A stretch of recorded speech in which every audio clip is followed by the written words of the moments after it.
Here we go. Living in Las Vegas starts now. An hour earlier.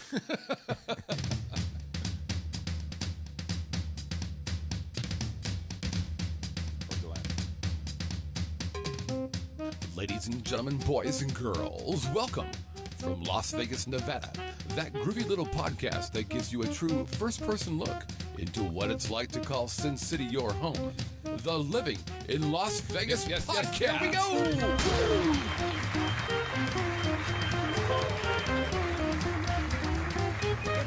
You're killing me, Smalls. And now your host, a man who clearly needs some kind of introduction, otherwise you wouldn't know who he was. Mr. Scott Whitney.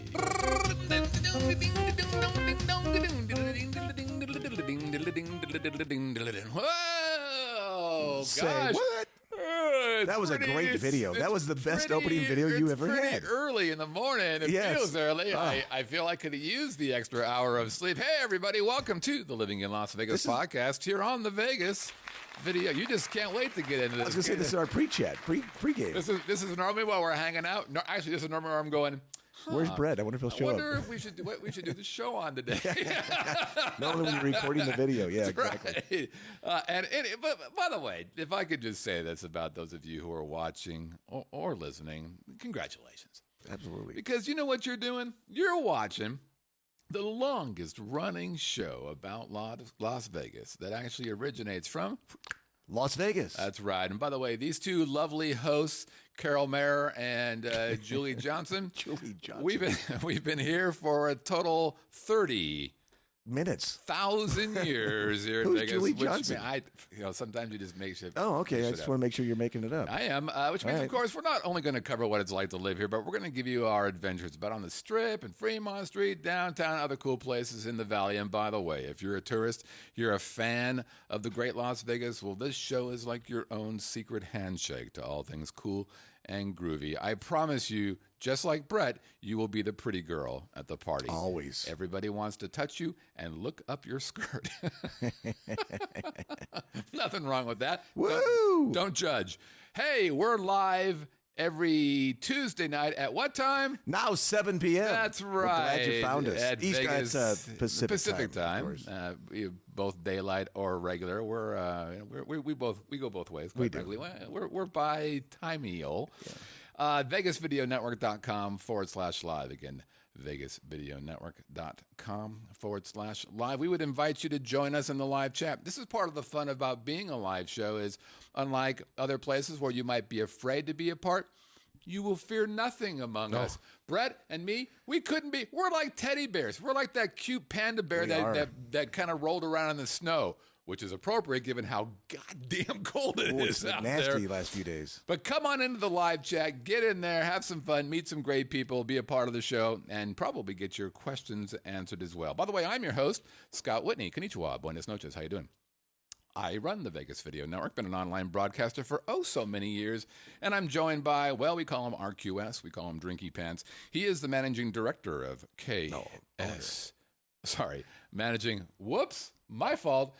managing owner. Do I have owner? Oh, actually, I have managing partner. That's okay, too. I'm not sure what director means, but that's okay. Managing partner. Well, director is like a really super high. All right, for fuck's sake, I made one mistake. Managing partner of KSHP Radio. It's Brett Grant, everybody. Hi again, everybody. Good to see you. Glad you're with us as always. I shaved for the occasion. You're a handsome man. My beard is gone. I can't help it if I'm gorgeous. Have you got feedback about that? Because I happen to like you when you're scruffy. My wife took her about a day and a half going, oh, you shaved. Right. Thanks for paying attention, babe. Thanks for looking at me, honey. That's good. Yeah. Right. So, and then my son goes, you look a lot thinner. Okay, perfect. Thank you very much. Is that what it? So that's what I need to do. Yeah. And quit shave. eating shit at 11 o'clock at night before I go to bed. That's for sure. Today's over and under. Oh, let's go with, I think we got a lot to talk about today. I'm going to go with 90. 89 and a half. Shit, really? Holy we got stuff to discuss. Maybe, but we made Plus, we've got energy because it's an hour earlier. Right. I feel like I just woke up. Exactly. And also, we want to say hello, new in the live chat. We've got we got 3 people. We just saw Gorian Slave Trader. I'm sure that's somebody who we know who's just jerking us. Probably Steve. Probably. But if it's not Gorian slave trader, please tell us who you are. We've got Glenn in Syracuse. Glenn is a past Have a Drink on Me winner, a lovely young man who He's I actually met. won prizes. He has has never won. been in the live chat. He has won before. He and his wife, we met at Velveteen Rabbit. He's been listening since the very, very beginning. Wow. When there was us, there was Glenn. Yeah, there was no me. There was you and the Melissa. 2006? Yeah. He was there Nice. then. Then we also have the Colemans, who are from Edwardsville, Illinois. A lovely burb where? It's it's in the metro east side of St. Louis. Oh, there you Home go. to SIU Edwardsville, a fine university, so- the Salukis. We drive by there going to the Effingham. Not quite, but you can if you want to take the long way. I guess you probably could. Every way there is the long way. Well, that's true. Trust me when I tell you. I had lunch It's with a buddy from a the long Effingham way. today. Well, you did 4 hours of lunch. It was a 4 hour. It was a 4 hour That lunch. tells you. It was longer than the skipper and Gilligan were on the SS Minnow. Right. Effingham people. They were only doing a 3 hour tour, and they ended up on a dessert tonight. We had a 4 hour lunch. It was fabulous. Wonder if Scott is aware of the misplaced cable in front of the camera. Is that Nope. I think Eric is drinking again. which I have misplaced? what are you talking about, Eric? What are Okay. you? Bottom left. Bottom left. Oh, I have no idea what he's talking That's my headphone cable. about. I don't know. Sometimes we just can't let these people do This it. is We bottom see left. it on the lower oh, left. I see it right here. Oh, there. Oh, that. This Don't little touch that. bugger. That's going to take I'm me just out. gonna That's fine. Can I slide it a try it. little bit? How much Yeah, room you try got? it. How much you got? Where it's That's the coming one to that's going to kill me. you? Oh, we're so good. It's going to come back. There All it right, is. there you go. Good. Hey, thanks, guys. Yeah, It's it doesn't still look very there. good. I don't like it. Oh, shit. Now you. No, we've screwed it. No, way to go, Eric. Gosh, I can't believe this. What kind of shoddy operation is Whitney running around here? I mean, this is just ridiculous. We cannot have this anywhere. Why don't you just do this right here? Put a piece of tape right there. Right there. Well, you got a piece of Velcro or something? If you can't fix it, you got to have some duct tape. You fix it, you can't do it, you fuck it and duck it, as they would say. There it is. He's got tape. I told you he's got tape. Just there. See, there he is. There he is. Yeah. Yeah. Just put a little piece right there, and we'll be fine. It'll be perfectly fine. Sometime today would be fine if you wanted to do that. Don't you get in too much of a hurry now, Scott. Don't you worry about me. All right. Wait, now he's making a camera adjustment. There he goes. Now he's in the screen. There he is. He's back again. Oh, and he's performing favors for Brett. What are you doing under the desk? What in the world? I was thinking right here. Because this I think it's out. Look. All right. You solved the problem. There you go. And whew, I need a cigarette. By the way, That was fabulous. That was quick but fabulous. Thank you. besides doing live stuff, I tape cables. All right. Exactly. And the Colemans Edwardsville, they found us on the Google That's beautiful. back in 2014. So thank you both Yeah, to awesome. those folks for hanging out. Let us yes, begin indeed. our show. We got stuff to talk about today. Yes, we do. Yes, we do. Fantabulous. It's fantastic. Where shall we start, Scott? Let's start from the top. Oh, where's that? Da. So we're going to be calling this episode "Show Me the Money." Show me the money. We're doing a little Seems to me Tom Cruise action. Show me the money. Right. It seems to me that as I've been looking at the news the last few days, Right. pretty much everything that's going on the strip or around the strip has to do with money in some way or another. This is new to you? It just seems like it's more and more. This kind of falls under the "Is Vegas lost its cool" vibe Right.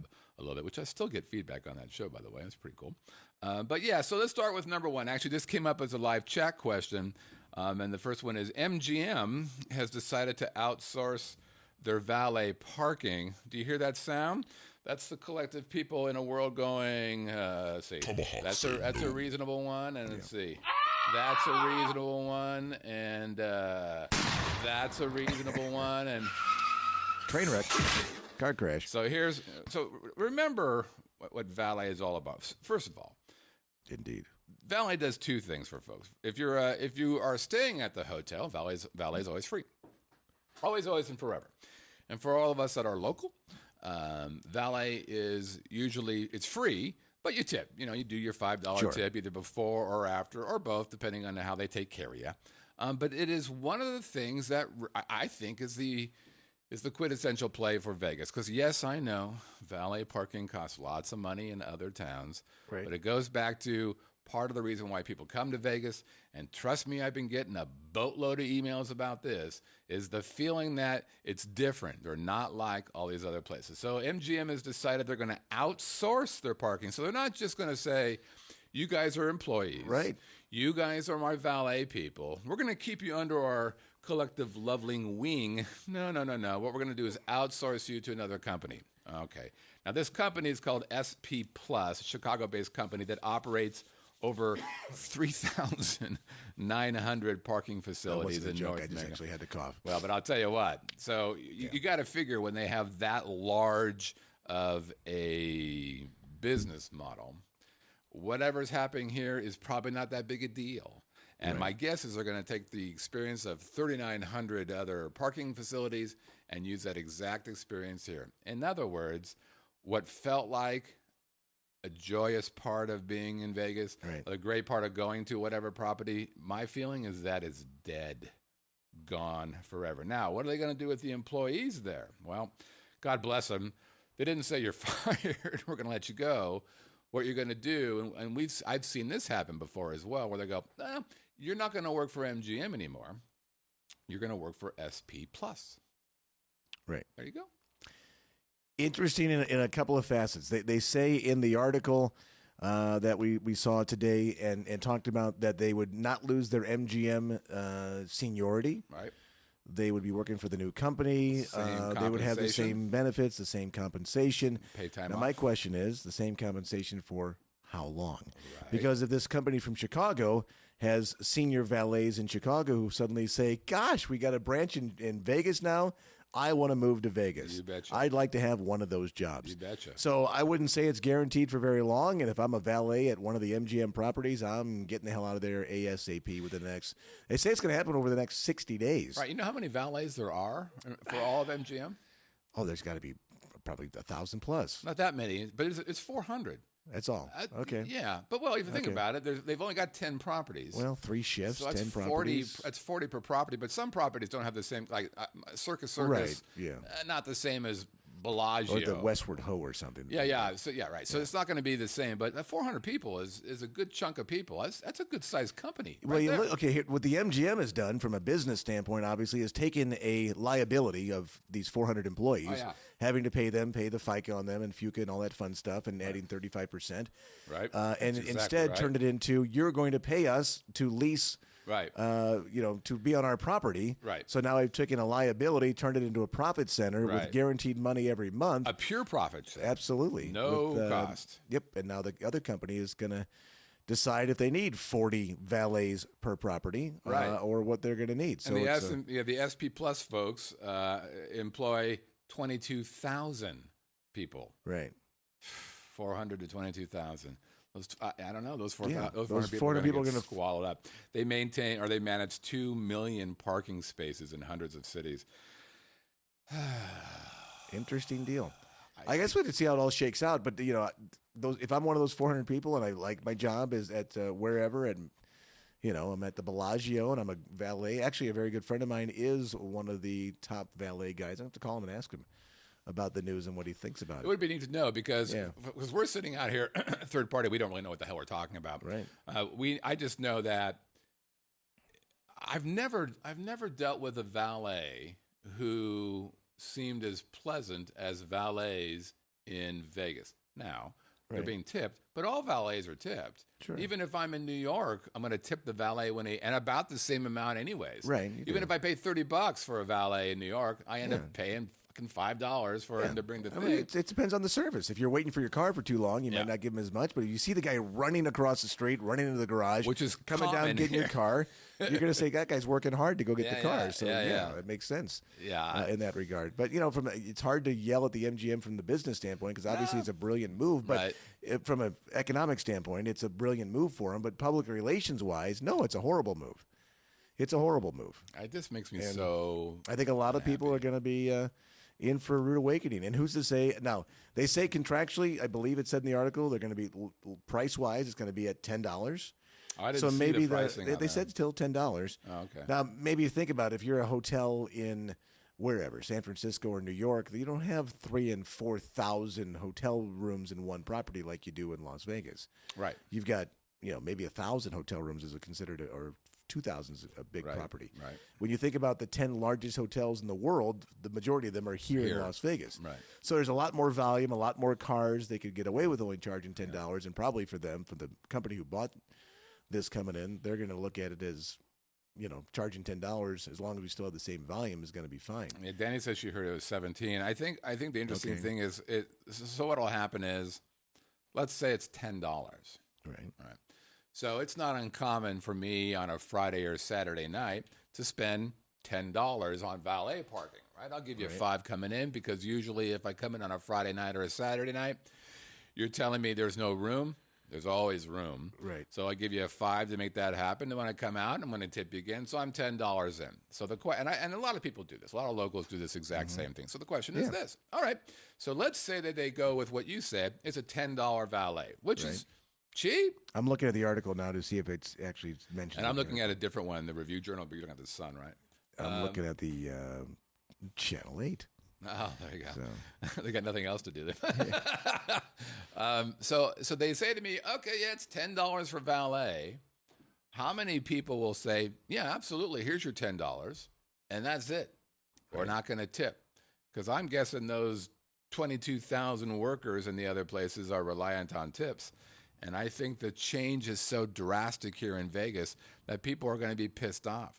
I mean, I know the locals, not the locals, the tourists who I've talked to, who come here often, are not happy either about the parking or the valet, which is actually an interesting thing. What does valet cost? Well, hold on. Here's another thing. Let's say it is $10, and I think you'd mentioned before that you thought the parking was $10. Well, fuck all valet. Right. I'll just valet. That's a good point. Why wouldn't you do that? Yeah. You would do that. So well, it's interesting, though, because we both read that original statement. It said overnight parking was going to be the charge. Right. And now apparently that word overnight has dropped out. Oh, well. It didn't take long, maybe, a few hours. I think a couple of things are going to happen. Number one, people that are coming into town are going to rethink staying at MGM until the other properties hop on board. Yeah, I think that might be true. And so Mandalay Bay is going to be sold out before New York, or MGM. No, those are both MGM properties. Well, give me one that's not. Well, Caesars. Okay, so people are going to be staying at Caesars in Paris and Paris before they're going to choose all to those go are to Caesar New properties. York or something. Yeah, I think there might be something to that. I think. I just think it's a much smarter move that you hide the fee and you make it part of your resort fee, and you say that includes parking. Right, and we talked about this and as then well. It's just a way to do. You want to charge parking, then make your resort fee all inclusive of all that stuff.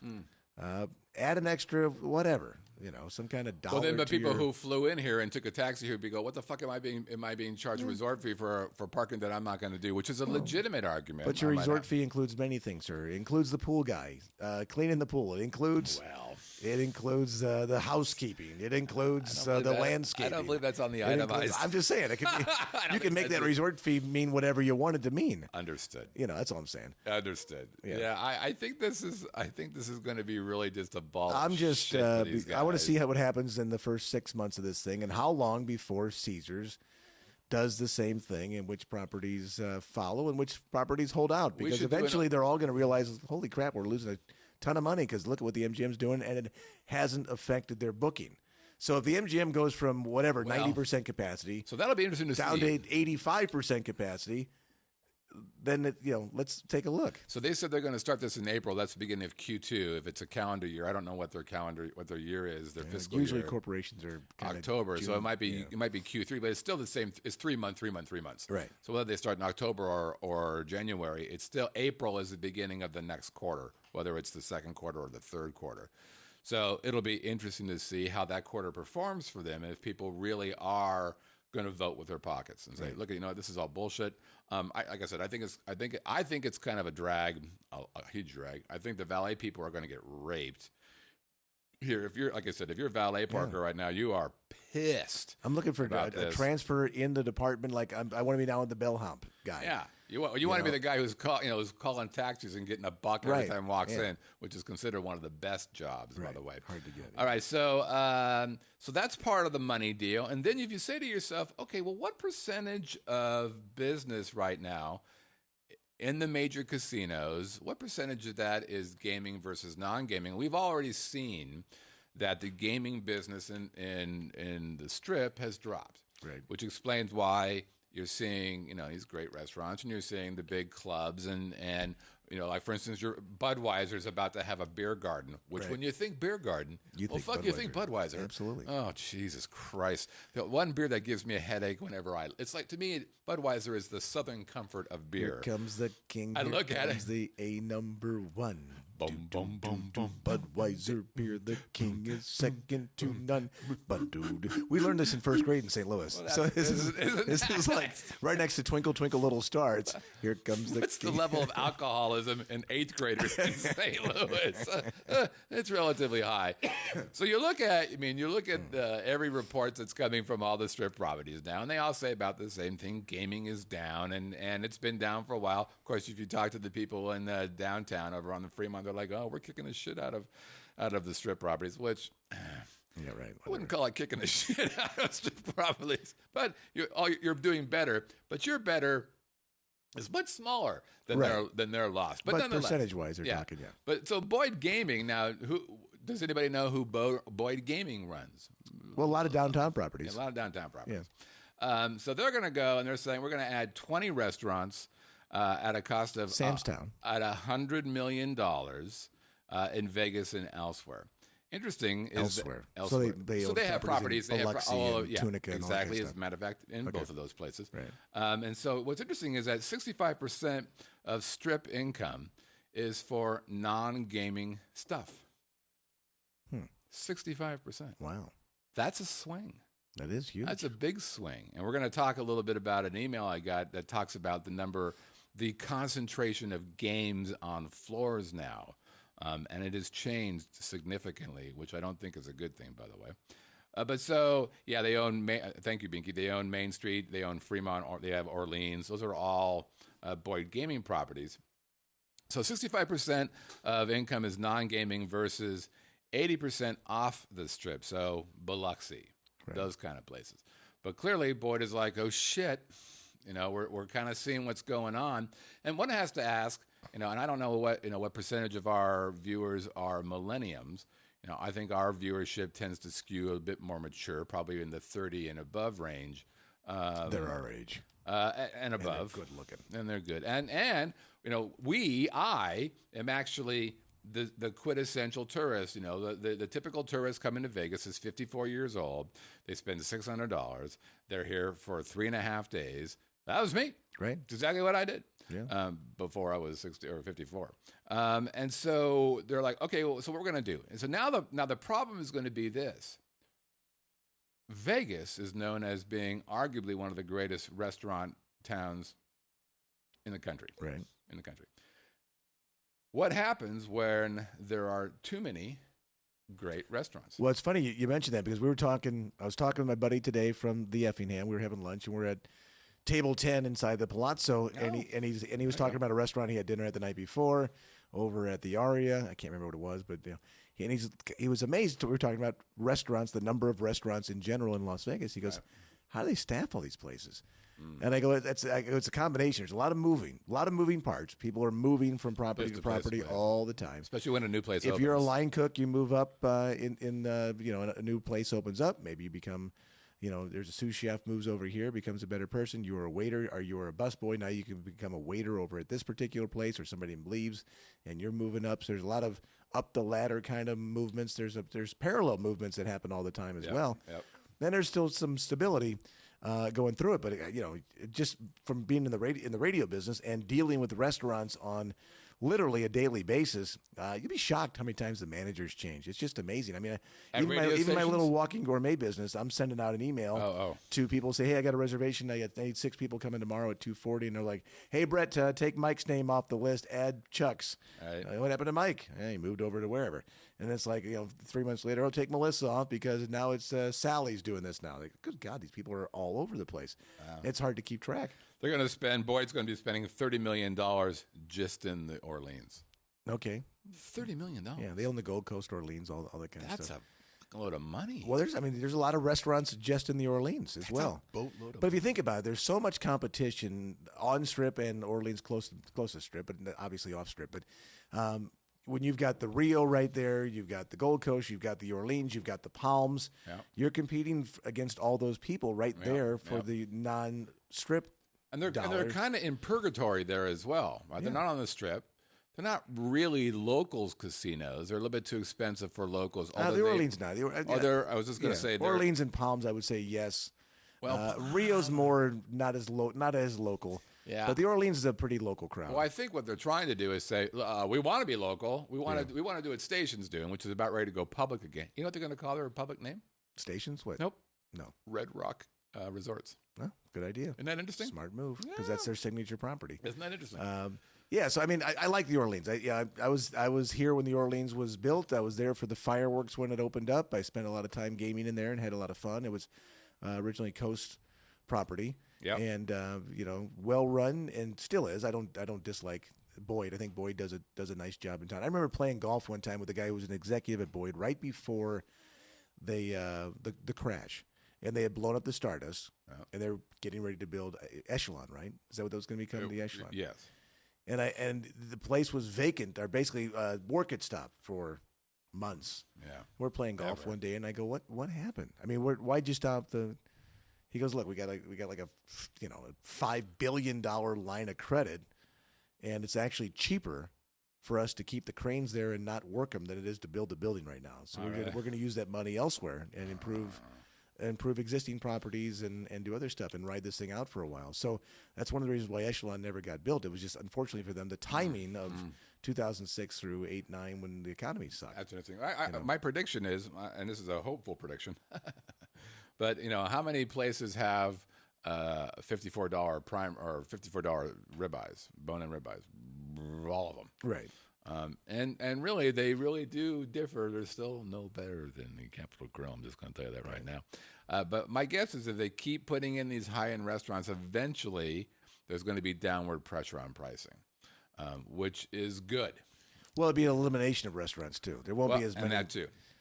I mean, competition's going to strangle out the weakest links, and concepts will be tried, and concepts won't work, and we'll have and the strongest survive. Yeah, and it's interesting. I mean, you have to have a nice hotel to be able to justify a nicer restaurant because of the hotel's clientele. So, for example, at Mandalay Bay, which is a nice hotel, it makes sense to have a nice restaurant like Areola or whatever the name of that fucking restaurant. Well, if you think about it, let's go back to the 1970s. Okay, obviously gaming was the attraction that brought people in. Right. Okay, so whatever, you're at the Desert Inn or you're at the Sands or wherever you are. Right. Every one of those hotels had about 4 or 5 restaurants. They had a great high-end restaurant that was only open for dinner. Yep. They had a coffee shop. Mm-hmm. They had a buffet. And they might have had an Italian or a Mexican restaurant as your choices. Yep. And the gaming kept you on property. They also, like the Desert Inn, had their own golf course. The Tropicana had their own golf course. Yep. So the biggest thing for the gaming industry is to keep you on property. Yes. Now you don't gamble as much as you used to do, so all these other amenities become so much more important. The pool is now suddenly a much bigger attraction than it used to be. When I look at a place for vacation, absolutely, the number one thing I look at is their pool. Right. It's the number one thing I consider. The entertainment options, as opposed to having one show to go see Sammy Davis or whatever, now you've got multiple shows. Look at the Planet Hollywood. They got 10 shows rolling through Planet Hollywood. Yeah. Now they've got shopping malls on property. How many malls are there now? There's hundreds of them.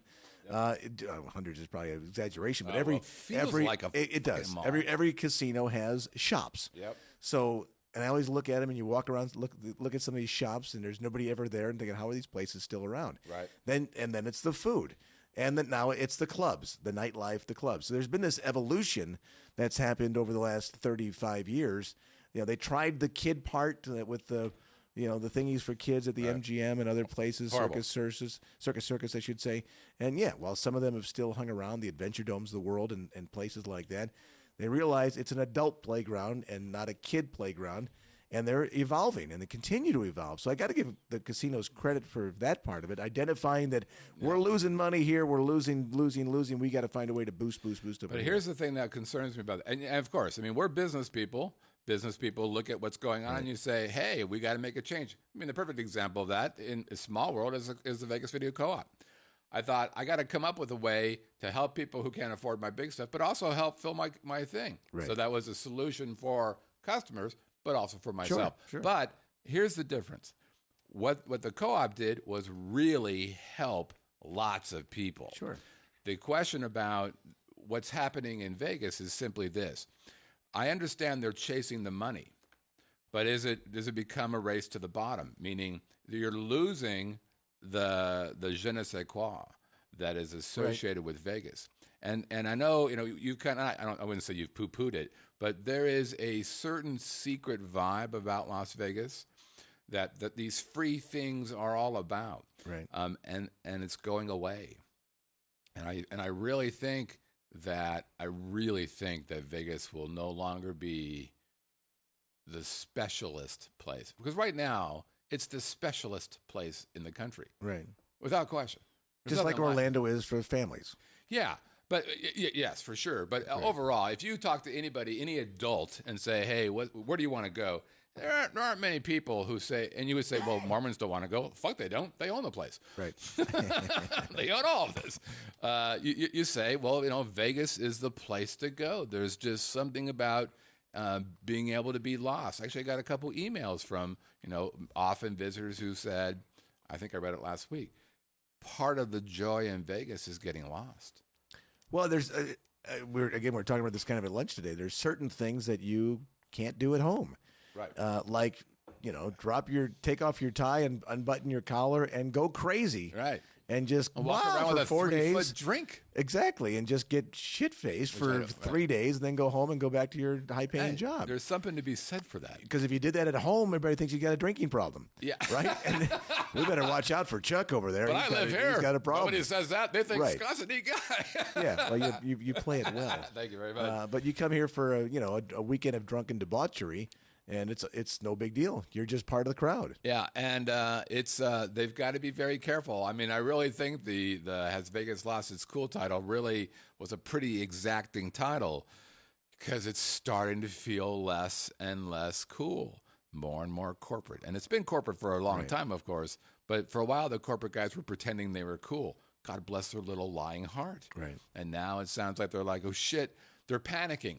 And what they do, so in sales and actually in sports, it's called playing tight, right? Where you're so worried that you're not loose, Right. And this is an interesting drinking analogy. Oftentimes, drunk drivers, when they get in an accident, don't get hurt. Why? Because they're like- loosey-goosey. Yeah, they're like, no, you're right. Blam! So what happens? Did I just hit something? Yeah, well, that was a wake up. It's a semi. Yeah, and I think what's happening now, it feels like Vegas is playing tight.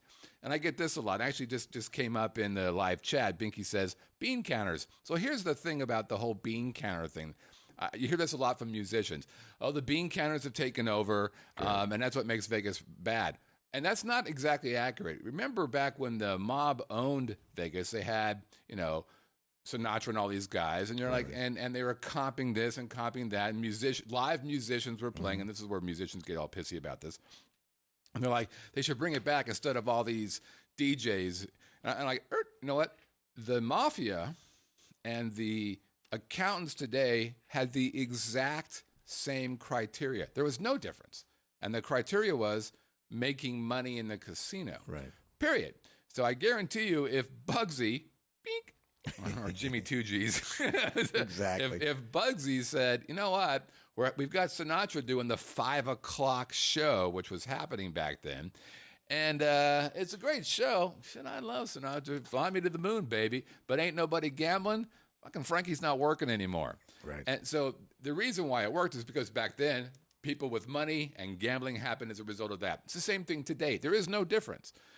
Except if you look at the DJs who are getting 6-figure deals for a night or two, they're bringing in people who are buying $1,000 bottles of fucking $20 vodka. Right. That's very profitable. And so it's the same And then they're thing. doing it at the pool all weekend long, and the restaurants and the food and everywhere else, and the party rolls on all over the place. So the money is the money is the money. Yeah. The question is there a way to sustain the magic that Vegas had and still be profitable? I'm not saying that casinos shouldn't be profitable. I would like for them to be profitable because I would like for them to be around. Sure. But I think. I guess we'll find out what the public is willing to take. It's no different than what you saw in Iowa yesterday. How much can the public take? Right, and by the way, this wasn't on my list, but like Cirque du Soleil is about ready to redo a bunch of their shows. They're going to change they're going to change Love, and one more I just forgot what it was. They're going to retool those shows. Right. Those are, O and Love are arguably two of their best ones. Ka, they're not going to redo. It might have been Mystere. They could kill Mystere for all I care. Well, see, I like Mystere. But they're going to make these changes. Why? I think there's clearly there's a reason. The reason has to be they're not selling enough tickets. That's right. Right. So, you know what? The shine is beginning to come off a lot of what's happening here. And it makes me unhappy about those shows are also been around for a very long time. So you got to find a way to get people to want to come back and see it again. So you make some changes to it. Because how many times you go out and see the same show over and over again? Well, for sure. You might do it 3 or 4 times over the course of a decade, but you're like, I see every time I come to Las Vegas. I don't know that there's a lot of people that are doing that. But I don't think there's anybody who would do that to anything. The only show that, can you think of anything that you would see many times every time? Other than a band, no. Well, and even that, I'd be like, I'm a big Van Halen fan. All right, I've had enough of the fake. I don't remember what my fucking lyrics are. And where the hell is Michael Anthony? Right. I can only do so much of that. All right, so next up, Sammy. Speaking of the Super Bowl, which I don't think we're allowed to say, but Super Bowl, fuck you, NFL. We can say Super Bowl. We're not promoting a product. Promote the product, right? So Cox, which is the major provider of television here in the Las Vegas. They're major Cox. They're big Cox. They're the big Cox. Exactly. And Channel 8, which is CBS, which has Super Bowl 50 on it, are in a bit of a pissing contest.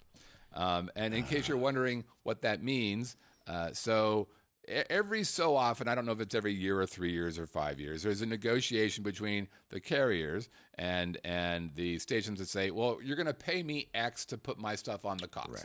Right. So to give you an example, normally the live broadcast guys, so that's your ABC, CBS, NBC, Fox, the local affiliates, they get about $1 per household who has on your cable bill. So when you look at your cable bill and it's $90, $1 is going to CBS, one goes to ABC, one the local affiliate about. So there's sometimes a little bit less. And this is where the whole thing is satellite wise and internet wise is all kind of changing. Where Cox eventually is going to be a model that won't work. CBS is owned by. Let me finish this math though. It's important so people understand what's going on and what they're asking for. So it's about $1, a little bit less than $1 for all these things. Now, if you look at the high end, the highest paid cable provider is ESPN. ESPN makes, get this, $8 per household that has cable and has their stuff. ESPN is the highest paid of all the cable providing. Now, that's why they're getting their ass handed to them right now. They've lost thousands, maybe actually millions of viewers because people are doing what we've done, which is basically cutting the cord. They're using Roku, for example, or Apple TV or whatever to say, you know what, I don't really need to do commercials anymore. I don't really care about broadcast television bullshit. I care about sports, but I can do that with an antenna, which is about ready to hurt these people. Okay. And then you look at somebody like TNT.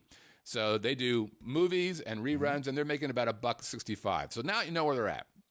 So what Cox is saying is that Channel 8, CBS is going, yeah, we want $3 for I never heard the official number. What was it? Was it $3? I had heard $3. Okay. Now, so Cox said $3. And everybody in the broadcasting world was like, what? That's insane. Right. Cox is like, that's not what we said. And so every reporter who has got, hair on their said, well, how much is it? Yeah, well, we're not going to tell you how much we asked for. Well, okay, so here's the deal. So that's going on. So right now, this is CBS, which is owned by the way, they're owned by Nexstar, right? Which is 13 stations that are affected that they're negotiating with Cox for. So all 13 stations. Yes. So went off the air basically January 30th on the 29th, 30th at midnight. So right in the middle of I think Jimmy Kimmel or whatever they carry. Stephen Colbert. It was just like off. See ya. Like, bye. And now there's a thing up there that says this station is demanding significant fee increase for this channel and has pulled it from Cox viewers. Visit coxcommitment.com for the latest information. What's interesting about this is a couple things. First of all, before they pulled them, I think Cox might have done something illegal. but I'm not sure. And that is they had a lower third running all the time that says, no, this is Channel 8. No, wait, who is this? Well, they're telling people to buy Dish and DirecTV. Yeah, Channel 8 was doing that. Channel 8 was doing that. Yeah. Oh, it's Channel 8. Oh, so it's not illegal. They can do whatever the fuck they want. But I thought it was pretty funny that they're basically using Cox to advertise their competitors. I would think Cox might go, part of our agreement, paragraph 20, blank 8 says, you really can't advertise our competitors. The interesting thing is, in any negotiation, and you know this, is all about leverage. Yeah. So CBS has the leverage because they have the Super Bowl coming up in 4 days. Yep. So if you go to CBS's website, Channel 8's website in town, what is it, Las Vegas now, they've got a countdown until the Super Bowl. Yeah. They've got ways of you saying, where can you go buy an antenna so you can watch the game still in HD, by the way. Yeah. With an HD antenna, and they've got a statement on the website talking about all these things. So they've got the leverage because I think it's 54% of Las Vegas. It's 48. 48. Okay, but basically a large is number. Cox Communication 48. subscribers. 48%. Yeah. So half the market cannot see the Super Bowl. Yeah, which is the number one event at home. Television event of the year. Every year, the Super Bowl is numero uno, and it will be again. You've got Peyton Manning, who is an aging star on his way out. I don't think it'll be a great game, but I think it'll be very highly watched because people love Peyton Manning. Yep. And so it's going to be well watched. So you're going to have a lot of people, and here's the other thing. People are oblivious. So there's people who probably don't watch CBS at all during the week. They're going to turn on the game on Sunday and go, where the hell is CBS? Yep. Well, what? And I'm going to say, well, you maybe should stick up on current events. But you might want to open a newspaper or get on the internet once in a while and read about stuff. And just we're going to be electing a new president soon. Yeah. There's some caucuses going on. The Michael D. caucuses are going on right now. So the leverage obviously is in CBS Nexstar's hand over Cox. But the question is, are they looking for a triple increase from $1 to $3? Because that's huge. I can't blame Cox. It won't happen. That ain't going to happen. It ain't going to happen. So maybe there's somewhere in the middle, but, like any negotiation, it's all about the timing and the leverage. And Cox, of course, would be terrified because if, in fact, they said, okay, we're not going to give you $1, we'll give you $2, as an example. Right. And again, all of the broadcasters, the local broadcasters, whether it's in Las Vegas or Poughkeepsie, it doesn't matter. They're the ones providing fresh, live, local content. Right. Which is and it's the majority of content being consumed by these folks, right? So they actually have a story. The funny thing to for tell. me is it's probably the 3 stations I watch the least. Yeah, I get that. I don't watch it anymore because of Roku. I watch Netflix and Amazon stuff and HBO stuff. I mean, do you sit down to watch the 11 o'clock news or the 6 o'clock news? I don't. Sometimes I will. Never do. Unless there's a monster story or something. Like at 10 o'clock, I'll watch Fox because their news is at 10. Yeah. So if I just kind of want to know what's happening, and that's the only reason why I have TV is live sports. Right. So baseball, football, basketball. Pornography. No, you don't get that on cable unless you have the Playboy channel. special one that you have. I don't have that. Whatever you and then breaking news. So if something happens, I want to be aware of. Sure. That's why you have it. But here's the truth. And those of us who have started to make that change from using the $100 a day or month cable is that HD antennas are bitching, quite frankly. Yeah. And you can get all of the, it depends on where you are. Somebody said 14 channels or so in HD in town that they got pretty I just had it installed at our studio. Okay. And I have at least 20, I don't know. At least 20. Okay. But most importantly, I've got ABC, CBS, NBC, Fox, and then whatever else, Telemundo or whatever it is. Right. But I get them all. And it was the cost to put an antenna up. And as a matter of fact, I split it with my next door neighbor there. So I put it in my place and we put it in his place. We split the cost. Done. That's cool. Right.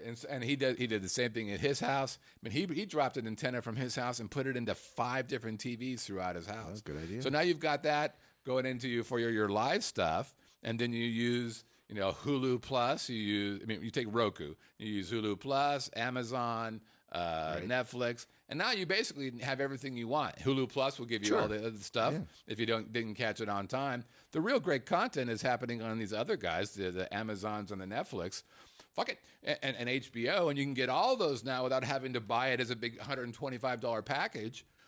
I really think that both Cox for sure is probably like, oh shit, this is the beginning of the Armageddon. We are in deep shit. Well, for a lot of people. Yeah. And ESPN, I mean, they've got tons of liability that they put out there with regards to rights to have the NFL and the NBA and all the the football and college football and all those kind of things. They owe billions with a B in rights fees. Obviously, that's why they're charging $8. Plus, they have ESPN, ESPN2, ESPN News, ESPN Classic. Right. They got a bunch of channels going through. And I honestly don't watch ESPN unless there's a game on. Right. I don't watch their shows. There's one show I'll watch, the 30 for 30, which are kind of cool. But you can get, so you can get that on Netflix. Yeah. For nothing. Sure. Well, you can go $14 prescription a month for Netflix. No, it's not. No, it's like $6.99. You get it on Hulu or whatever it is. But it's like, and those 30 by 30s, by the way, they're awesome. Yeah, they're very good. It was cool. Right. So I really see this is a perfect example of what's going to eventually happen is people are going to go, you know what, I've had enough. We're going to go back to antenna to get because you need to be informed about what's happening in your location. That's smart. But for the rest of the content, I tell you, I haven't had the big $100 and whatever cable bill in about 4 years. I thought Melissa would miss it actually. Right. And we're doing all right. It's okay. I have DirecTV, so I'm not affected by it, and I enjoy having 8,000 channels, of which I watch 8. And that's the thing, though. You know, that's the other problem. I think eventually what's going to happen with cable, and that is the a la carte's coming. Yeah. Because if you're a sports fan, you're still getting the Hallmark Channel and OWN and all the other networks that you never watch. Right. And people like Melissa, who never watch sports, I'm just going to say she doesn't. Understood. Is paying for ESPN, even though she might never turn on ESPN and hates all sports. And this will kill She wants the cooking channel. She wants the other channels. If that happens, I'm going to be as stereotypical as possible. She wants Lifetime. And, If ESPN, the Vagina Channel. I've been to the Vagina Town. Hell, I produced it. And by the way, if that happens, if true a la carte happens, ESPN goes bankrupt. It's going to be interesting. Has to. The next 10 years will be very Has intriguing. to go bankrupt. There are billions of dollars into NFL, NBA, whoever else they're into. They're into it, and they would have to be either bankrupt or renegotiate. They've already laid off a bunch of people as well. Yeah, I think it'd be bad. Now, speaking of NFL, I can't wait to get your opinion. The no fun league. Can't wait to get your opinion on this. How are we doing on time? Oh my God, it's already 40. I told you we got a lot to talk about. All right. So there's been rumors. You know, basically everybody who's got an NFL team wants to move it, including the Raiders. And apparently, they're coming to Vegas. Tell me a story. Oh, here's the funny thing about this. If this actually happened, okay, let's just say it actually happened, the amount of people who hate Sheldon Adelson in this town for whether it's his politics or non-union workers or for whatever reason, the owner of Sands Corporation, he would be the one that would facilitate the ability for the Raiders to come here. Yeah. As he would be the partner that would help get the stadium built. He would suddenly be like the patron saint of Las Vegas because everybody loves the NFL. Now, the interesting thing about the Raiders there's a couple of things. Let me say this about a couple of things. The NFL did not want the Raiders to go to Los Angeles because, as they said, behind closed doors, we don't want the Sons of Anarchy crowd to be in our NFL stadiums. Which, by the way, is a perfect description of who those crazy bastards are. Right. Now, they're not all criminals, but they might have been in the past. Yeah. So it is a very rough crowd overall. Would you ever go to a Raiders game in Oakland? Probably not. Well, I would never go to a Raiders game in Oakland. Not wearing the jersey of the opponent. Well, I'll tell you what I would do. I'd go if A, I had a police escort. B, I was in one of those groovy boxes with glass, but special glass, bulletproof glass. And C, I left at about the third quarter because I don't want to have to put up with these fuckheads. You show up late and leave early. You'd be like a Dodger fan for baseball. Yeah, I'd be the president. Take that, Jackie. Good game. Yeah. Here's the interesting thing about the Raiders and the NFL. Number one, the NFL hates Las Vegas.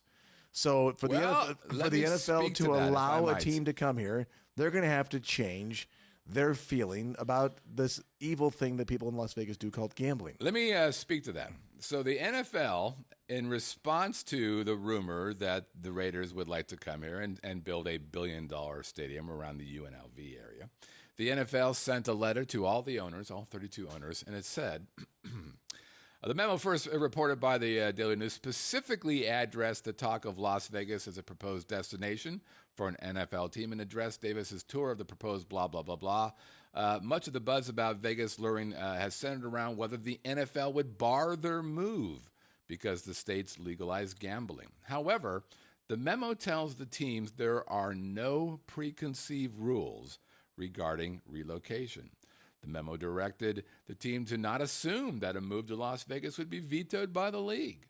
It said the NFL, which needs 24 yes votes by owners to move a franchise, would take Las Vegas as seriously as any other prospective home or relocation. All right. That's comments on that? interesting.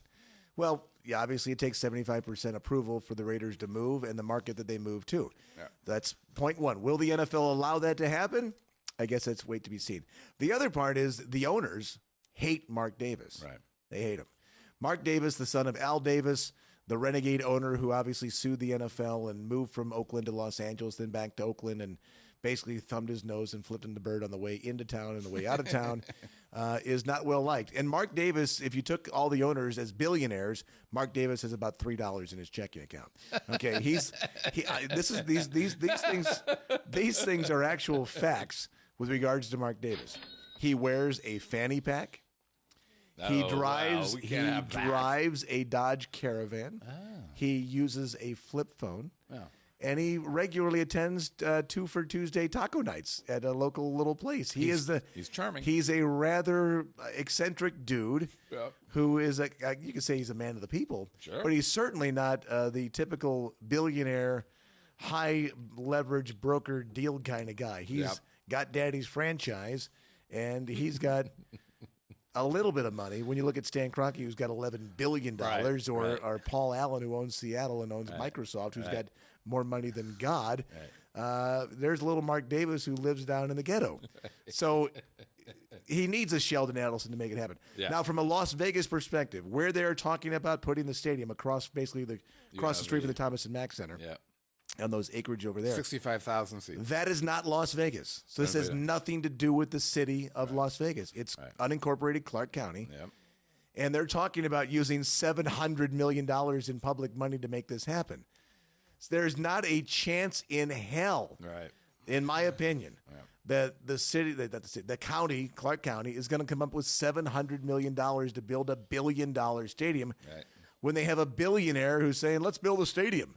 They're going to say, go ahead, build a stadium. Now, just a month ago, St. Louis came up with $400 million to try and keep the Rams, and the NFL thumbed their nose at $400 million. And now you're going to ask the folks around the Las Vegas area to come up with $700 million on a stadium. If I'm a councilman or what do we call our Clark County guys, aldermen? Douchebags. If I'm a part of the board of aldermen for Clark County, I'm saying, you guys just no, that's city councilman. That's the alderman for Clark County, I think. I don't know. You're telling them, you guys just turned down $400 million from St. Louis, and you want us to come up with $700 million. I've got two choices for you. It's go no and hell no. Yeah, that's the nice way. And number C is go fuck yourself. So and number C, our letter C. So and E or D would be all the above. Right. No, hell no, go fuck yourself. I think it's going to have to be a lot bigger private investment into that. And you think about it, it wasn't that long ago they're trying to build a stadium downtown for a soccer team. God, man, I don't understand what's going on. Everybody wants to build a goddamn stadium now. I don't think we can support. It's only 2 million people here. It's not that big. Well, I think the NFL would be a no-brainer. I mean, it would happen if you get the stadium built. Okay, so we're going to talk about this. I think it'd be very successful because you think so? I do. I don't think so. It's only 10 days a year. The football team is only playing at home 2 preseason games and 8 home games a year. That's a really good. So and now it's like, okay, the Packers are playing the Las Vegas Raiders. How many Packer fans do you think are going to come to Las Vegas for that weekend? Well, how many Cardinal fans? How many Steeler fans? How many Bronco fans? We talked a little bit about that in hockey, though. I mean, if I'm coming to Vegas, listen. I'm one of those locals who still remembers the magic of Vegas when I didn't live here. Right. Which many locals have lost that magic. I still get it. If I am coming to Vegas for my 4.5 days, I don't know that I want to see my local team. I don't know if But if you're a diehard NFL guy, you're planning your trip around the game. Is what I'm saying. And I've heard that's that before. That's the change. And I don't think it's a complete. Fuck me, I don't know. That's I think people are reaching on how important that would be for tourists who spend 4.5 days. I think it'd be to do all. I don't know, man. If you look By the way, currently, they're betting on that without question. That's a yeah. bet. But if you look at like games in Arizona, in Phoenix, and you're in a cold weather city and you're playing a game in December, you look out, they're playing the Packers, which they did in December this year. There's probably 10 to 15,000 Packer fans in that building. So they're going to help fill the building, especially early because you don't have the fan base necessarily here. Well, that's a good point. To do it. I mean, they will do that. But the other point I want to make is here's the MGM building I'm not sure how much they're spending on the T-Mobile Arena on the big T overall. A lot. But they're doing it themselves. And again, no, they're not. They're in there with live. No, there's no public money. I mean, Yes. It's 100% private. Yes, right. Yes. So now you're going to say to the NFL guys, wait a second, MGM just built this beautiful new $400 million arena, whatever the number is. I don't know what the number is. Yeah. Somebody help me out with the number. It's only 20,000 seats only. Right. I understand the expense part of it. But they're doing it with all private money. Now you're asking us to give you, again, the city, the county, whoever. And you're asking a company. Well, if they're asking us to do that, I think it's going to happen anyways because we're fucking trying to get money back again. I think we're all kind of, the city and the county is trying to figure out how to make more money. It really is a battle of the Joneses. I mean, keeping up with the Joneses and bigger and better and more bigger and beautiful and all. Let me just say this: if we had to pick any team, the Rams ain't it. I'm sorry, the Raiders aren't it for me. Yeah, I'm with you. I think it brings an element that you don't necessarily need. I think it's a bad element. Remember the All-Star? We already have enough. Yes, there you go. I do. We already have a bit of a negative connotation at times, earned at times, and now we're going to bring those guys over here. Yeah. All right. We're going to take a quick break, and we'll be right back. This is the Vegas Video Network, and this show is called Living in Las Vegas. This episode of Living in Las Vegas is brought to you by the Vegas Video Co-op. Because your online presence is often your only chance to begin a meaningful sales conversation, please take a moment and visit vegasvideocoop.com. Highlight your business, start a talk show, or unleash your genius for a low monthly fee. Use promo code LILV for a special discount to our viewers and listeners. That's vegasvideocoop.com. It's time to rock! It is.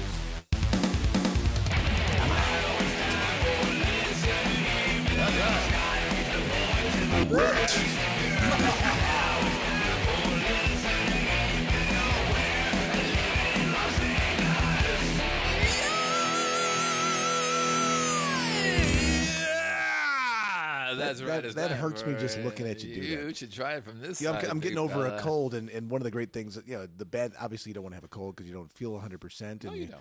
And you've got, you're hacking and wheezing and coughing and all that fun stuff. But my voice, I just love the sound of my voice. Oh, it's a very white voice. It's my barely white voice. And my son had to do a project at school, and he said, "Dad, I need you to record an opening for me." I said, "Oh, perfect timing."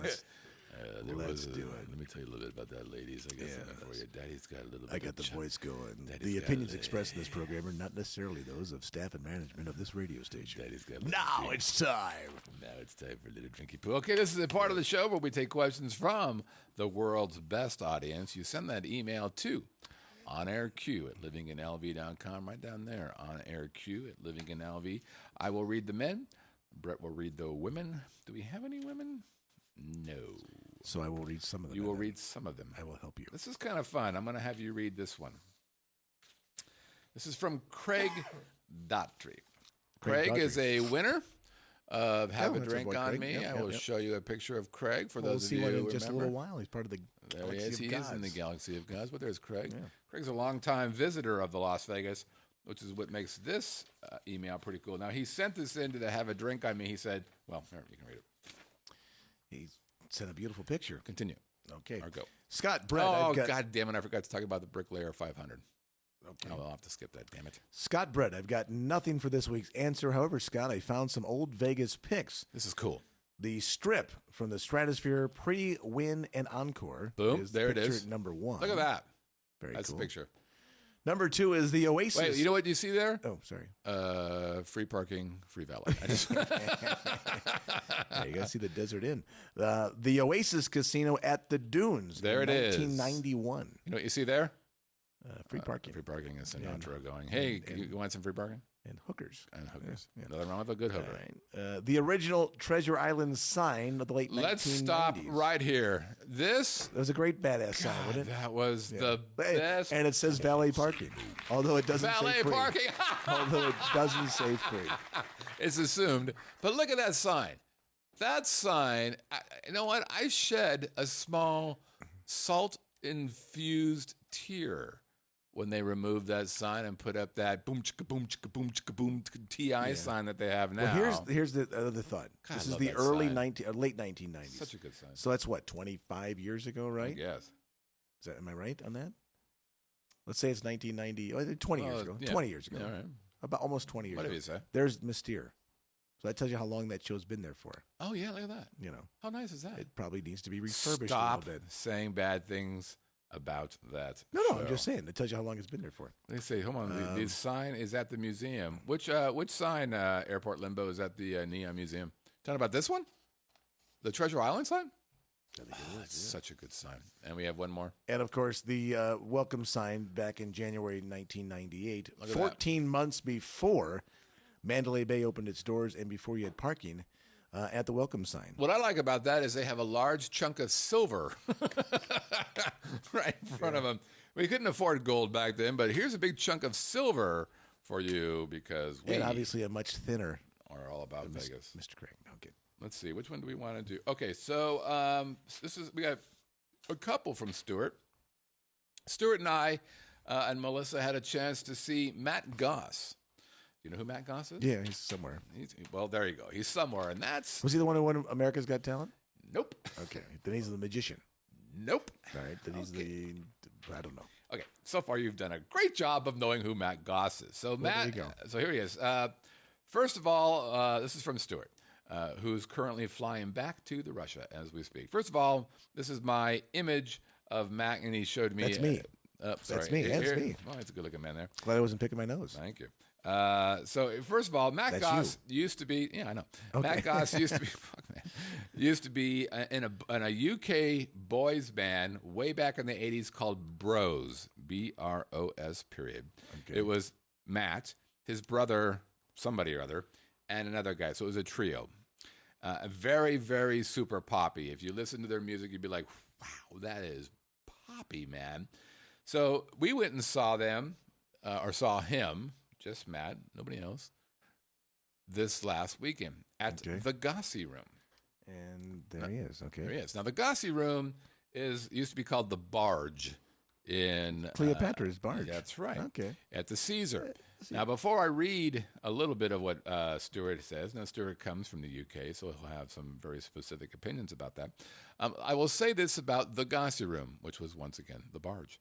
That room is a pretty cool, pretty intimate, really good room for live music. It's got a multiple tier thing that I didn't really like. So you walk in to the room, and there's a little bit of tier there. There's a top tier where all the VIPs. There's a stage, another thing over there, and a big thing back there. Right. So it's kind of multi-tiered. It's small, intimate, dark. As you can see, it's kind of that cool kind of, the purple lighty kind of vibe.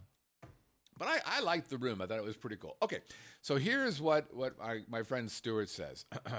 So I come to him with memories of his teeny bopper past, and it was a huge teeny bopper past. To me, he sounded like an old boy band singer, technically competent, but kind of a bland and no real X Factor stud. The telling example for me is when he sang the Michael Bublé song. He is no Michael Bublé. He hit all the right notes, but missed out on all the characters. So what I thought about this was when he first got up, well, let me just say this. The stage there, you really can't tell in this picture, but the Looks stage small. is, oh my God, it's so small. Okay.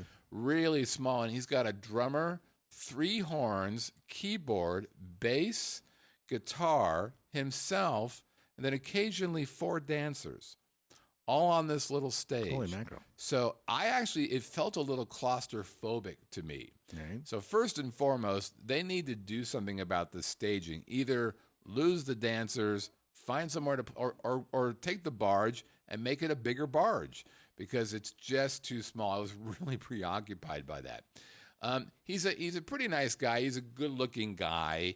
He actually did a couple things Have you ever heard of the term humble brag? Yeah. Yeah. Kind of a thing now. So humble brag, if somebody goes, yeah, I did 30 million CDs and I'm doing all right. It's a humble brag. Right. So you don't say, I'm a 30 million. So he did that 2 or 3 times. Okay. Where he humble bragged about his past. Now, he sold those 30 million CDs in the 80s. He didn't sell them last week. He sold them in the 80s. Right. So he did it once, and I'm like, okay, I get you wanted to kind of let people know who you are. But he did it 3 or 4 times in the show. That was a little much. And then he did one other thing that I thought, let's see if he actually does. Actually, he says this, or Stewart says this. Okay, so he didn't really care for his stage performance. He lost me early on when he said he wrote 5 songs about his exes. I immediately thought, those poor women. And if he had so many women walk out on him, I wonder what the common factor was. Oh, yeah, it's him. Yeah, there you go. So clearly, I will say Stewart came from a British perspective on this. Both Melissa and I, we came out of the show going, and it's a 2-hour show, by the way, right? Which is longer than your standard 90-minute anything in Vegas. Yeah, you bet. But after the 2 hours, we're like, well, that was pretty good. I thought that was kind of entertaining. I kind of liked it. Stewart continues.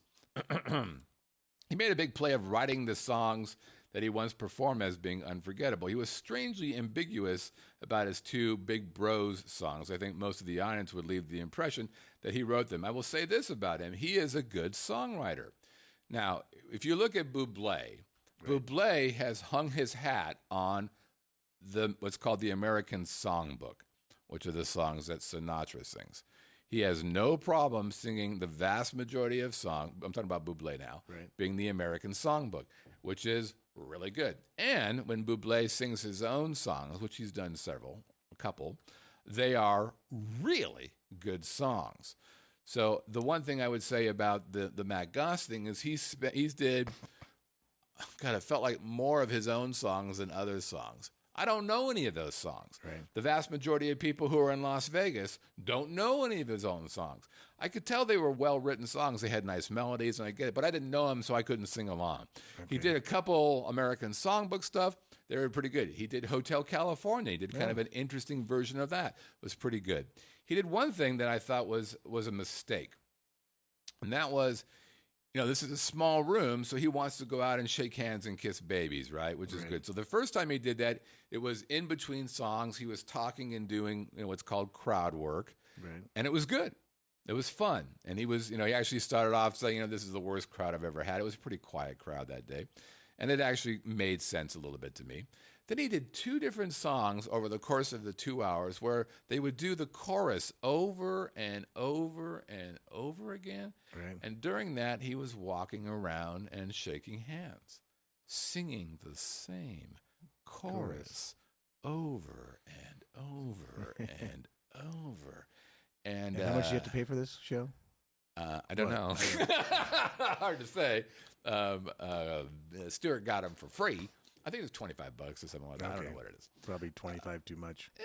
And and I want to say Big Joe gave us some, who's kind of his manager, bodyguard. He gave us some really nice seats. He was a super nice guy, super sweetheart about that. But so he's doing this over and over, roaming around, and it's crowded. So he's got a scoot, and he's got Joe blocking, and hey, Silver Fox, more than once. He needs a new rider. Yeah. And I'm like, God damn, you got to just either kill the music, do crowd work, because crowd work's important. Sure. There's something to be said for that. It breaks things up, gives him a rest, gives the musicians a rest. There's all great ideas behind that. But the same fucking chorus, probably 15 times in a row. Yeah, I would walk out or just go, what the hell are we doing? It was really not the best thing for him to do. All right. He continues, he had an increasingly annoying habit of breaking off each song with some inane patter. Actually, that wasn't the worst part. And dragging a song out while they went around the audience shaking hands. So, yeah, he felt the same way. This is the longest email ever. I just want you to know. Yeah, I'm actually cutting half of it out. So he would give an overall 2 out of 5, mainly because of the backing band. Now, the backing band, plus he goes, Caesars, please enforce the 90-minute cutoff.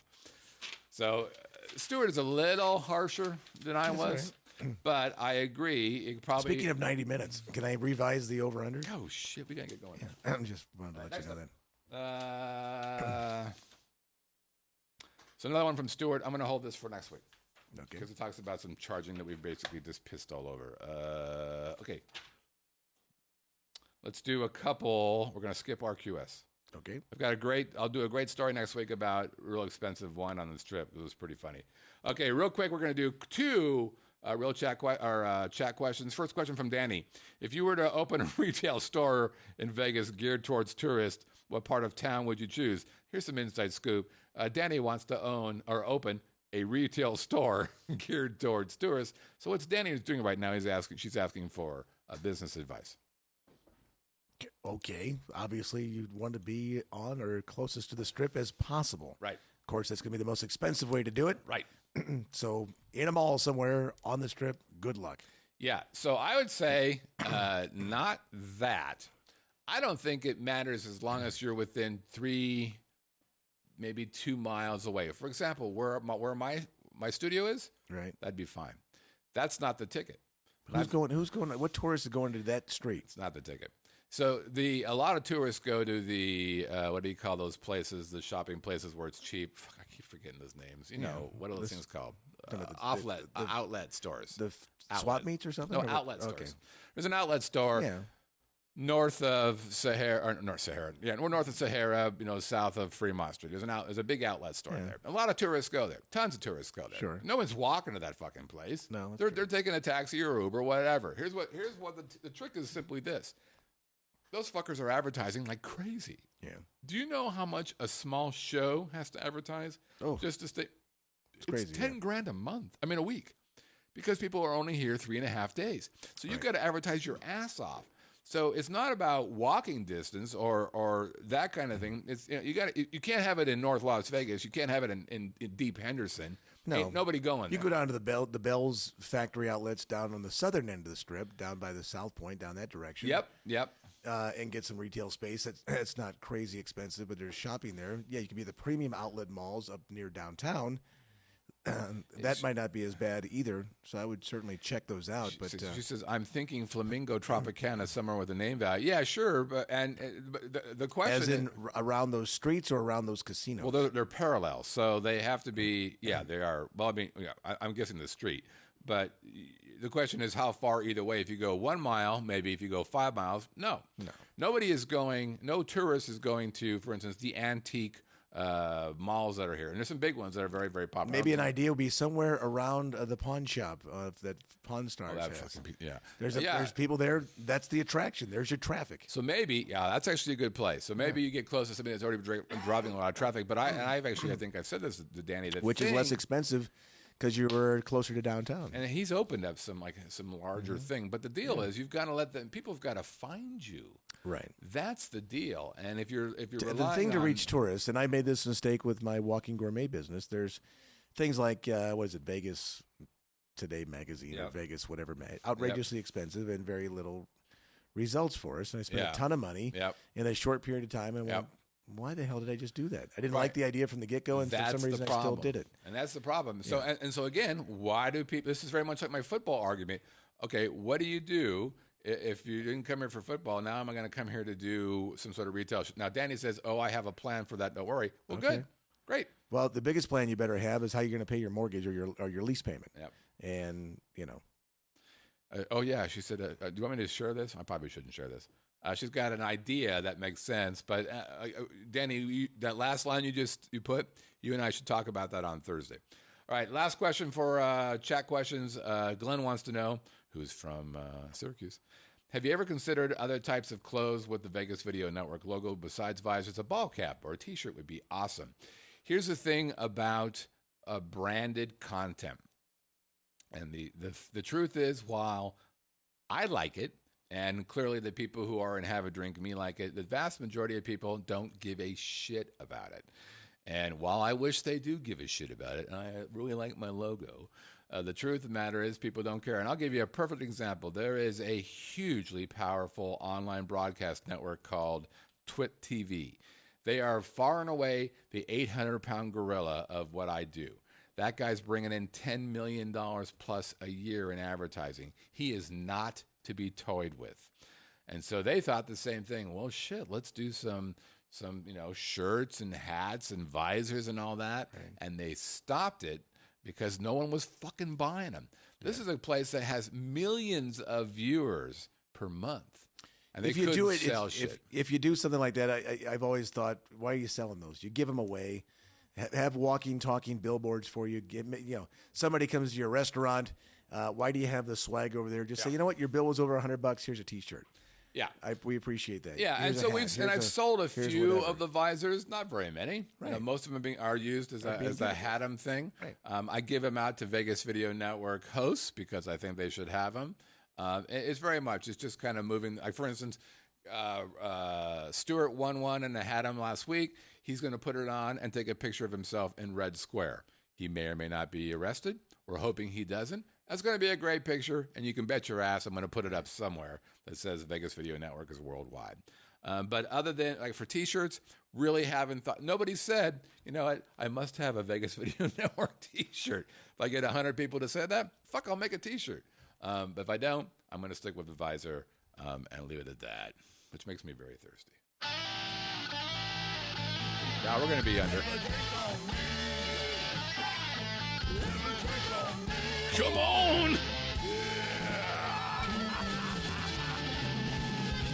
going to be under. All right, it's time for Have a Drink on Me. This is part of the show where you send an email to haveadrink@vegasvideonetwork.com, and there's a good chance that you might win some fantabulous prizes. Scott, you are a habitual liar. I don't believe you, but I do believe your buddy Brett. Well, I don't blame him. He's a trustworthy guy. What might people actually win? Fabulous prizes, including our gold-plated visor. The Vegas Video Network, it's in black gold. Not a T-shirt. Texas tea. Fabulous original music from Scott's own hands. Crisp Acoustic 1 and 2 and Good Jazzathon. And finally, a fabulous beer, Stella Artois. On Scott, or any other kind of, oh, good God, or any other kind of cocktail Scott might like. That's Or right. you might like to have for Scott. That applause was not for him. It was for the tongue work I just did there. Okay. That was Gene Simmons making an appearance on the station. I apologize for my coffee, and I'm coming down with a cold. So when people see that, I'm doing my best to not make it a big You're deal. doing a great job. Now, of course, if you also somehow show the Good Jazzathon or Christmas Acoustic CD somehow in the wild, well then, like this, look at that. There's a very smart baby out there because he and or she listened to the... It was listening. Look at that. Oh, by the way, we are also in, I think that might be Red Square as a matter of fact as well. Yeah. But here's the real thing. If you get yourself one of them there visors, magical things can happen to you. Oh, Scott, you liar. That can't possibly be true. Really? You might be a part of the galaxy of God. There's Binky and her husband, I think, or it might be accomplice. There's Greg, who sent some cool pictures. There's Michael, there's Scott and Shan, not Shan. There's Alan, who did not send a long email. What happened, Alan? There's Aaron, there's Pops, there's Sammy, there's your buddy Scott, your best friend. There's Jackie, who we've lost in the war. No one has seen her, we believe she is in... Oh, wrong one. Oh, that one. There it is. Oh. Chrissy. There's Brett's dad, who's very proud that he does his show. There's Don. There's a dog. There's Wayne. There's Mike. Watch out! Doug. Mike's got a gun! Don't be afraid. There's Danny, who wants us to give her advice. And then there's Brett, who's a guy who's sitting next to me. All right, that's enough of that. Stop it! Stop the music! Shut the band down! All right. Yes, indeed. Good Lord. The band would not stop. They were part of the Gossi The band can't stop. Cleopatra Barge. Okay, here it is. Here's last week's Have a Drink on Me. We got 8. We're back up there. We got 18 of 18 correct selections. All right. And the correct answer was strip steak at Mandalay Bay. Oh, I Strip did not steak realize that that's what it was. Really? Okay. How about that? Yeah. There it is. And apparently the fourth hint I gave you, for those of you in the live chat, may have been somewhat erroneous. Oh, even better. So I apologize. But it didn't throw them off. They still figured it out. Okay, so here we go. Ready to go. First up, we've got Gene Fulcrum. This is not Gene Pops, but his son, mononuclearosis, and I don't see He's not in I there. don't see him in there. Okay, we got all kinds of new people in there I don't recognize. Okay, so there's Gene, and then we've got Tom Yu, and I believe Tom was in there. There he is. There's Tom. One for there, and then one for being in the what you call it? Oh, he is here. Where is he? Which one's? They're telling me That's Mike Q talking about Tom Yu. Yeah. Oh, he's here. Yeah. Tom is okay. Alan Perry. I don't think he's in there. And shame on you, Alan, for not giving us one of your War and Pieces, because it's one of my favorite things that you do. So I'm sad, and I might even cry. Monica Fagan, I saw Binky in there just a few seconds ago. Who's Gene F1330? Is she in there? Yeah, is that him? Okay. Is that Pop's son? Son of Pop's. Okay. Oh, yep. Okay, so put Son of Pops. Binky is in there, so put in Binky. All right. It'd be nice if you guys just kept the same damn name every time. That's all. This is kind of like an intelligent test for us. Yeah. See if we're keeping up. Kevin Whipf. By the way, Kevin, I want to know if you have received your visor. We have brought on a very high-end visor shipping company. That'd be Danny. And we have shipped. Now, Kevin's in Canada. He was just in Las Vegas, as a matter of fact. And by the way, congratulations to Kevin, because he's lost some weight. He's feeling pretty good about that, so I dig that. But he's not in the live chat, so fuck him. Okay. Erin Perry, don't think she's in the live chat. Did you say Danny? Danny's coming up. Okay, Michael Snow, Chicago Snowman. I believe he is in the live chat. No. He was. No, I'm sorry. Have I missed anybody yet? I don't think so. Okay. We'll find out soon enough. Glenn Santa. We know Glenn's in there. This is his first time in the live chat. A previous Haddam winner. Again, at the Velveteen Rabbit. He's in, by the way, New York.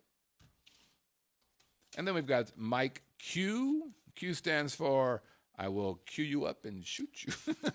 That's not right. But we know Mikey's in there. There he is. DPS, Danny Parcel Service. There he is. Give me a Mike Q there. Mike Q. Which is Quigley, in case you're wondering. Uh-huh. I bet you wondered that, didn't you? We've got Ken Anderson, who is often in the live chat, but he's out there writing a book. Really? Yeah, he's not there. He got a new puppy. I just got made a new that shit up. pooch. That's right. Oh, there he is. Oh, shit. It's here. He is there. I'm just testing him. Apparently, he is there. I've got more people than I can testing see. his hearing. Way to go. Way to go. He does have a new puppy. Yeah. Congratulations on that, by the way. Next up, we've got Gary Romberg. Now, Gary's a little testy with me sometimes. Gary wrote and he goes, hey, fuckwad. Wow. You missed me last time. Oh, we owe him, right? Give me you don't have to do it. I got a double for him. Okay. Now, he didn't actually use the word fuckwa, you may have heard me say something differently. But Gary sometimes can be a little. Gary, I just want you to. I think Gary's the one who I helped his Roku. I think it's the same guy. Names. Yeah, he's like, hey, your thing is not working. I'm going, hey, pump the brakes, big fella. I'll help you. I'm a giver. Look at me. You may suckle from the breast of Scott if you need to. I will help you. So, Gary, I love you, but you don't have to be mean-spirited. Here's your double. 1, 2. Okay, moving forward. Eric Hansen, Airport Limbo. Airport Limbo. That's just wrong. Apparently, they didn't like these sucking from the nipples of Scott. Eric writes something very small. He says, currently warmer than Las Vegas. Who knew Las Vegas hit 30 degrees? I did. I drove over Mountain Pass yesterday on my way to Los Angeles for the day. Took 6 farging hours to get there. And there was snow on the way there that caused a monster. Which we reject. Snow's bad. The answer you see is strip steak. You see it strip steak. The answer you see is strip steak. Why would he say that so many times? I don't know.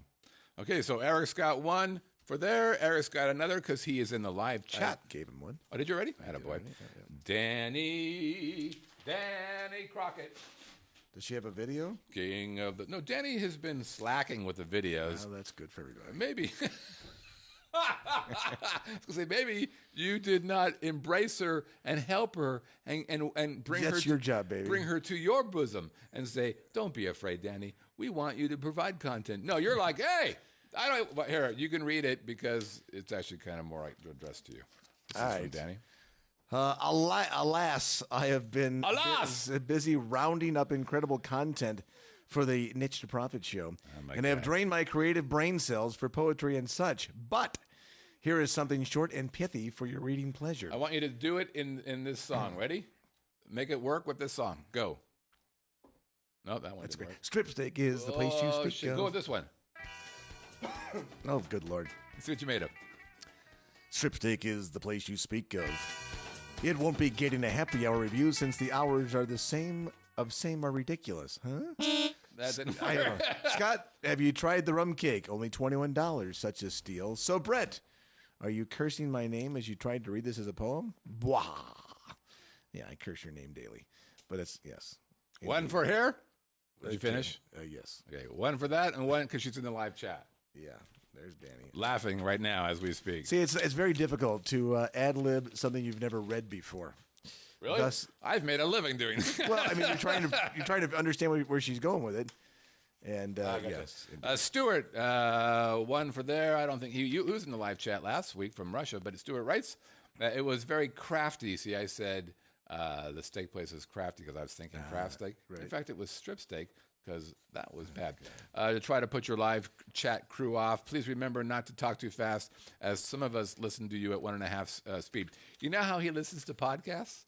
He listens to a boatload of them, which breaks my heart. At 50% faster. No, at 1.5 speed. Yeah, right. So it's 50% less time. Well, I talk fast anyway, so it's got to be interesting for him to try and figure out what the fuck Robert's going to say right now. Hey, Stuart, great to have you here. We had a really good time. Really talked about the whole wine thing. It was pretty good. Anyways, it was pretty crafty that you did this. Anyways, you're from... His head just funny. exploded. That's funny. All right, and finally, not finally, but Steve Rhodes. Steve is a new inputter, and Steve writes... I like it. He's nice and pithy. Yeah. Short and sweet, my friend Google just can't be beat.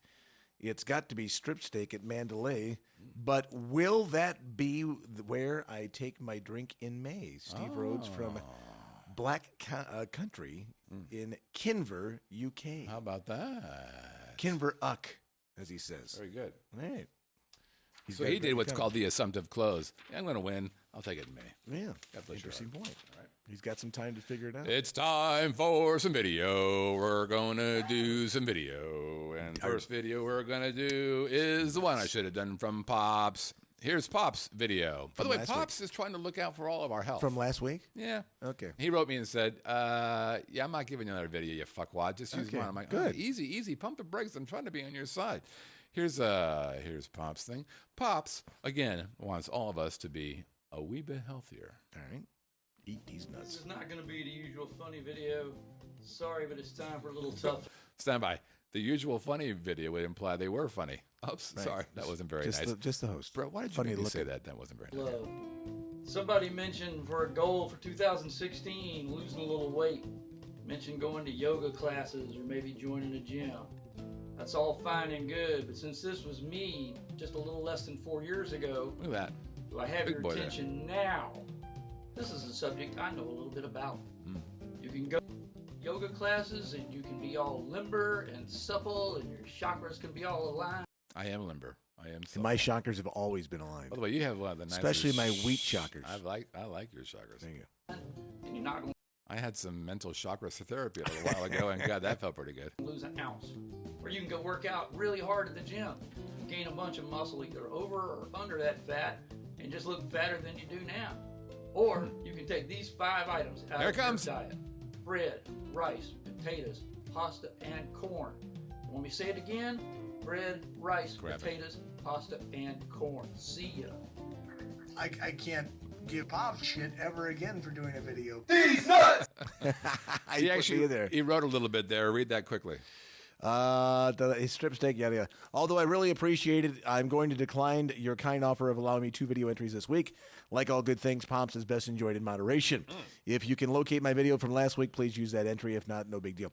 One of the things I like best about the podcast is its unpredictability of it. It's Just stop for a minute. What you're about to hear is him basically shitting all over us. Oh, it's like playing a gig. You can plan it all out all you want, but stuff goes wrong. Emails get lost, videos Oops. get scrambled, Oops. TriCasters melt down, What? mic cables run past over the What? chair, and sometimes Brett's hands move so fast that somebody starts yelling, "Hey, did you put me? Did you put me in?" You handled it all with fairness and class. Let my video getting lost last week be a lesson to all that are not in the live chat. I was there. I talked to Scott. Everything was cool. If I hadn't been in the live chat, I would have just been home, confused, abusing my monitor and keyboard, yelling, "What? WTF?" Okay. way too fantastic. 1, 2, 3 for him. Did you put any in for him already? Not yet. No. So 1 from me for the entry, and then 2 more. 1 for the video, and 1 for being in the live chat. Thank you so much, Pops. He doesn't like my hands moving so fast. Apparently, I didn't realize they moved that fast. You can't talk. It's all part of the secret handshake. Understood that. And then finally, we've got the birthday boy from last week. We got Big Bobby. We got Big Bobby. Big Bobby says this. Hey guys, I want to thank you for last week's birthday surprise. You're welcome. I had no clue that my son had gotten in contact with you. Thank you again. Oh, that was for you? Oh, shit. That was the wrong guy. It wasn't supposed to be his birthday. It was for the 9 million other people involved. Strip Steak at Mandalay Bay is a high-end bar and restaurant with a sophisticated atmosphere which serves up some amazing dishes That's short. like Maine lobster fritters, ribeye steaks, Tomahawk right there. mac and cheese, and their signature strip steak. Now, how about some beefcake? This music's going to fuck me up, by the way. Oh my God! Look at this. How about this? We're looking good here, baby. Yes, indeed.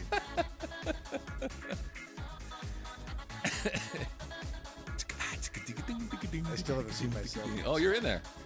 I'll find you. Hold on. I'll pause it when I see Yeah, it. that's probably my butt right Wait, there you are, right there. you My go. God, you're front. And so you and Bob are hanging out in the front. Keep going. There we are. There's more of you. Oh, look at that.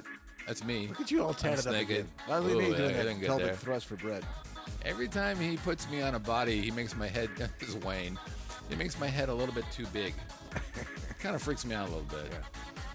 I really liked the one last week because I thought that was hilarious with us You hanging guys have a good one, and we'll see you next week.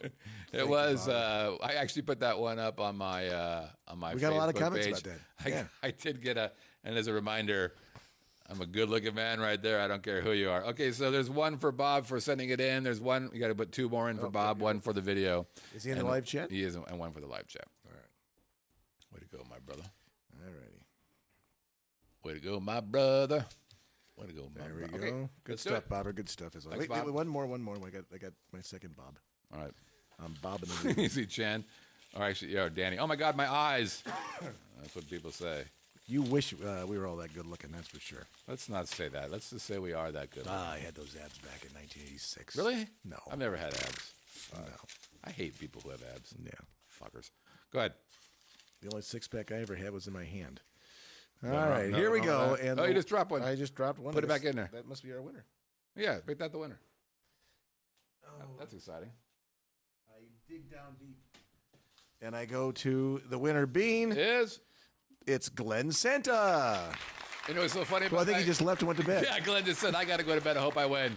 So listen. Glenn, you won. Nope. He didn't win. Squeaky wheel gets the oil. Sorry, Glenn, the dice hit the floor. It's not a valid pull. That's right. Glenn doesn't get to win. Well, he's actually still in the live chat, though, so we'll do that. All right, Glenn, you won All right, some he's good like, stuff. oh my God, I'm still here. I'm here. I'm alive. Is he I'm really? awake. Now I'm awake. All right. Congratulations. Now all of a sudden he wants to be in the live chat. All right. Yes. Here we go. Let's look at this week's Have a Drink upon Moskisk. All right, here's our 3 clues. Clue number 1. I wonder if those flowers have anything to do with it. Snazzy looking place. In that photo there, I wonder if those flowers have anything to do with the name of it. Oh, number 2, you don't like flowers? Fair enough. Check out that little water feature in the front of the casino. Hint number 2, you don't like the flowers? I get you. Check out that little water feature in the front of the casino. And hint number trace, or hint number C, as Brett numbers things. You got me. You don't like flowers or fountains? Well, how about the Munsters matriarch? Ooh. Oh, that was one of my favorite, by the way. That was a good. She was a hottie. Thank you.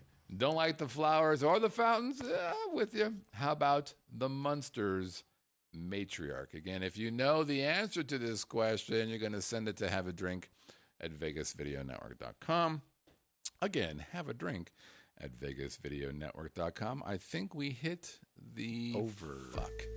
I told you. It's okay to go over once in a while. I knew we had a lot to talk about today.